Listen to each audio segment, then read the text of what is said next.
Hey guys, welcome back to another whiteboard chat, and today we're going to talk about the HPA axis. I actually had a request to do kind of an overview on the HPA axis, which is appropriate since I have the adrenal class coming up in February, and I'll share some information about that when this video is posted as well. Let's talk about the HPA axis, what it is, what it does, why you should care. So HPA axis is the hypothalamic pituitary adrenal axis, this kind of boom, boom, boom.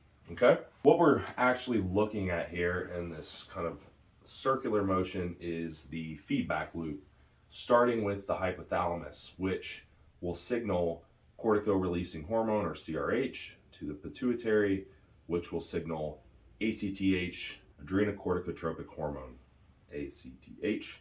Signals to the adrenal glands, and then once we hit the adrenal glands, there are a few different main hormones or types of substances, I guess, if you will, that the adrenal glands will generally release that are of major importance. So these three are going to be right down here. These are going to be mineral corticoids, glucocorticoids, and sex hormones. I didn't write all that out, but those are going to be your compounds that are going to be released. Examples would be your primary mineral corticoid would be aldosterone, glucocorticoid being cortisol, sex hormones, you know what those are, right? Mineral corticoids, aldosterone here is going to be responsible for working with the kidneys. You'll see adrenal glands are located right on top of the kidneys, be responsible for working with the kidneys, which are going to in turn work with the heart and control this RAS cycle, right? So this RAS cycle is composed of renin, composed of angiotensin, composed of aldosterone, okay? So this is going to communicate with the feedback loop with the heart and control water balance ultimately, all right? With that, you are going to see water retention with hyper or hypoadrenal function, right? Why we see people retaining water when they get stressed. A lot of that's because of this, right? Now, of course, there's inflammation and things involved there too, which the adrenal glands have some play in. So cortisol, your glucocorticoid, primary one, is going to be responsible for a lot of things. So energy release, so glucose maintenance, right? Releasing glucose in the blood when needed, or sometimes when not needed. Also, interplay with the immune system and inflammation, right? So, you know, it's actually helping counterbalance that system. So, I mean, it's working with the immune system, it's working with stress response, it's working with glucose control and kind of like energy substrate release and maintenance, okay? Sex hormones, well, we know what those do for the most part. In this case, we're looking at this pregnenolone pathway that branches off into progesterone and cortisol, and branches off into DHEA, which is testosterone and estrogen on the other side, and there are some metabolites and kind of steps and enzymes and things that are in between. Okay, that's primarily what we're looking at. So we see this arrow drawing back because what's happening here is we're working in a feedback loop.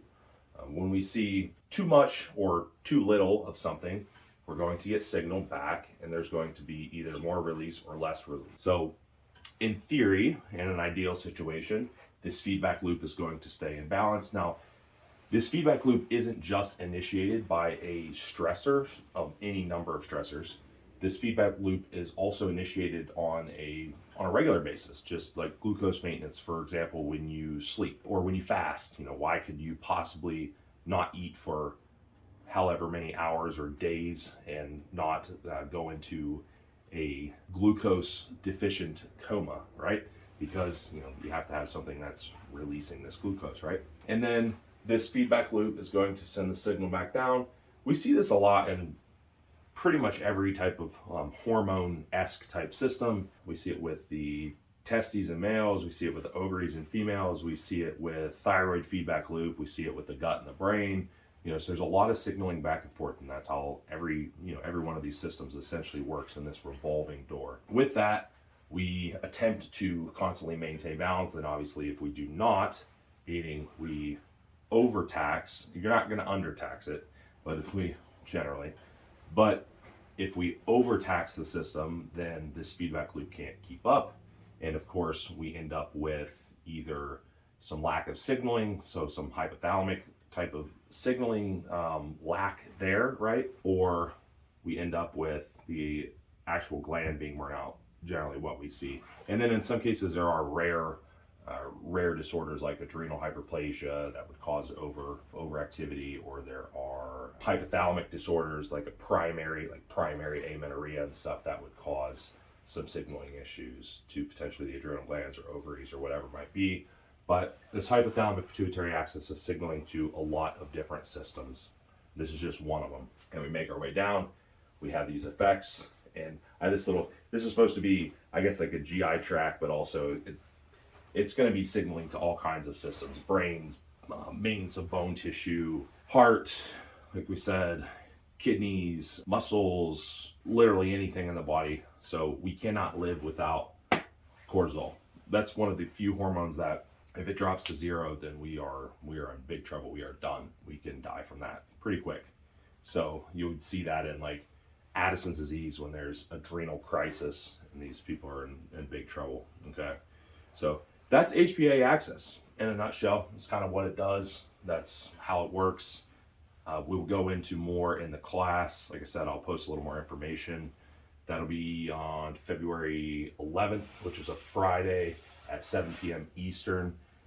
We're going to talk about adrenal hormones of all types. We're going to talk about conversions back and forth between cortisol and cortisone and aldosterone and the RAS cycle and sex hormones and hyperandrogenism with an adrenal source, neurotransmitters. We didn't even talk about neurotransmitters much here, but catecholamines, their metabolism, how all this affects us. So keep an eye out for that. Thanks for watching.